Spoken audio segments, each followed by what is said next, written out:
치질 중에서도 제일 많은 게 한 70%가 치핵이잖아요. 치질이 많으신 분들은 혈관이 다른 사람보다 좀 더 잘 늘어날 수 있는 환경적인 요인을 갖고 있는 거잖아요. 요거랑 사실 정맥류랑은 거의 비슷하죠. 얘도 혈관이 늘어져서 생기는 병이잖아요. 그리고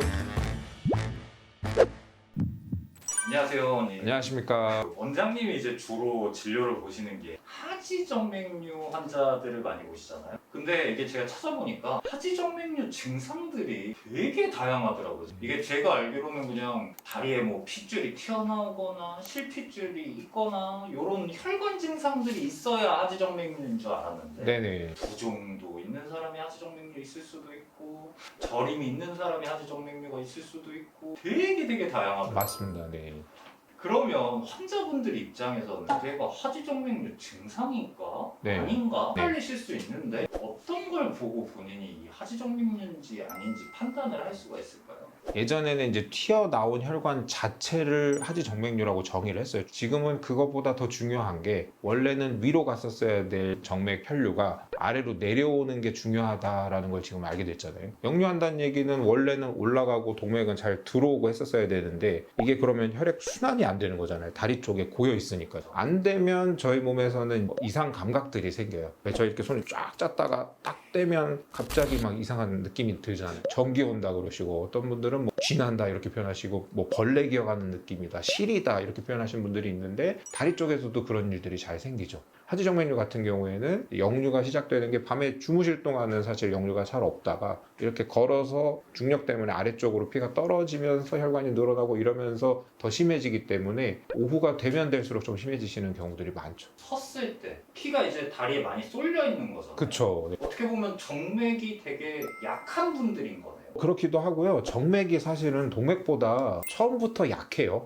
왜냐하면 근데 동맥은 이 혈관을 직접 짜는 게 아니라 심장이라는 펌프가 있잖아요. 얘가 짜주니까 얘는 거의 뭐 튼튼한 파이프처럼 통로 역할만 잘해주면 되는데 정맥 같은 경우에는 펌프가 따로 없잖아요. 그래서 얘네는 좀 남들 도움받아야 되거든요. 근육 사이에 일부러 얘를 껴놓고요. 얇고 잘 눌리게 만들어놔서 근육이 움직이면 얘네는 혈관 자체가 짜지는 거예요. 훨씬 더 약하죠. 아무래도 동맥보다. 그럼 비슷한 질환이 제가 알기로 치질이 혈관이 약한 사람들이 생긴다고 네. 제가 알고 있거든요. 치질 중에서도 제일 많은 게 한 70%가 치핵이잖아요. 혈관이 늘어져서 이렇게 튀어나오는 그 질환이요. 그래서 보통은 저희가 치질이다 그러면은 그걸 말하는데 요거랑 사실 정맥류랑은 거의 비슷하죠. 얘도 혈관이 늘어져서 생기는 병이잖아요. 그럼 저희 약을 이렇게 처방을 해드리잖아요. 하지정맥류 때 정맥순환 개선제라고. 그러면은 어떤 약들은 하지정맥류보다 치질이 워낙에 더 흔한 질병이기 때문에 걔가 더 먼저 이렇게 설명서에 적혀 있어요. 그래서 하지정맥류 약을 처방해드리면 왜 저한테 치질약 처방해 주셨냐고 이렇게 말씀하시는 분들이 많은데 같은 기전입니다. 생기는 기전 자체가 혈관이 늘어지면서 정맥이 그렇게 생기는 거기 때문에 좀 비슷한 게 굉장히 많아요.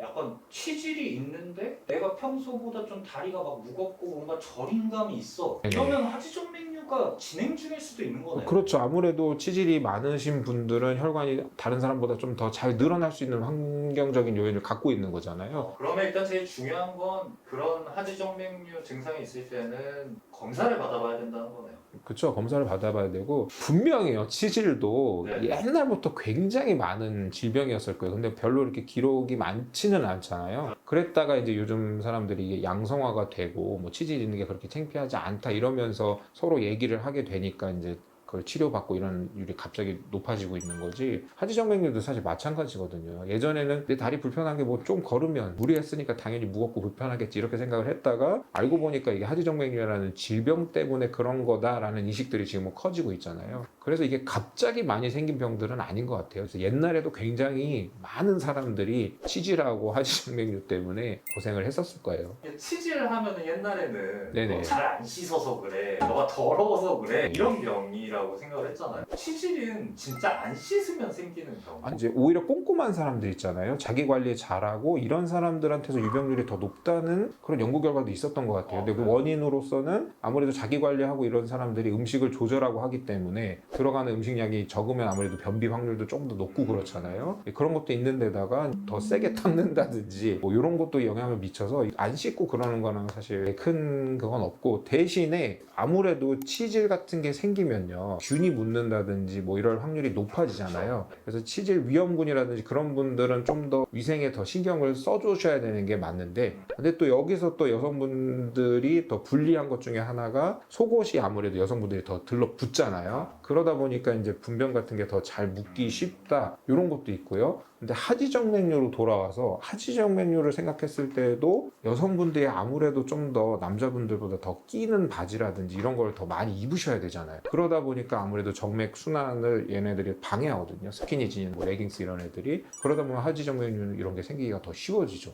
그래서 여성분들한테 사실은 이런 정맥 질환들이 더 불리한 질환인 건 맞는 것 같아요. 치질의 사실 원인 중에 제일 큰 게 제가 알기로는 임신 출산이거든요. 작건 크건 간에 통계적으로 아마 놓고 봐도 성인 여성 뭐 절반은 아마 치질이 있을 거예요. 여성의 대표 질환 중에 하나더라고요. 맞아요. 70% 이상이 좀 치질을 다 가지고 있다라고 하는데. 하지정맥류도 그래요. 아, 그래요? 하지정맥류도 여성 호르몬 자체가, 그러니까 아기가 생겼을 때 아기한테 피를 잘 보내줘야 되잖아요. 그래서 여성 호르몬 자체가 혈관을 좀 잘 늘어나게 하거든요. 근데 이제 여성 호르몬 자체가 또 변비도 유발시켜요. 거기다가 하지정맥류도 다리 쪽에서 계속 피를 짜줘서 위로 올려보내야 되잖아요. 근데 임신해 있는 기간 동안에는 보압이 굉장히 높아져 있기 때문에 이걸 잘 올리지를 못해요. 임신했을 때는 사실 되게 고위험군이 돼버려요. 그래서 사실은 치질하고 하지정맥류하고 닮은 게 굉장히 많죠. 그 다음에 이제 또 학생들이 계속 앉아 있잖아요. 요즘 수험생들 공부 시간도 늘어나고 해서 계속 앉아 있어야 되잖아요.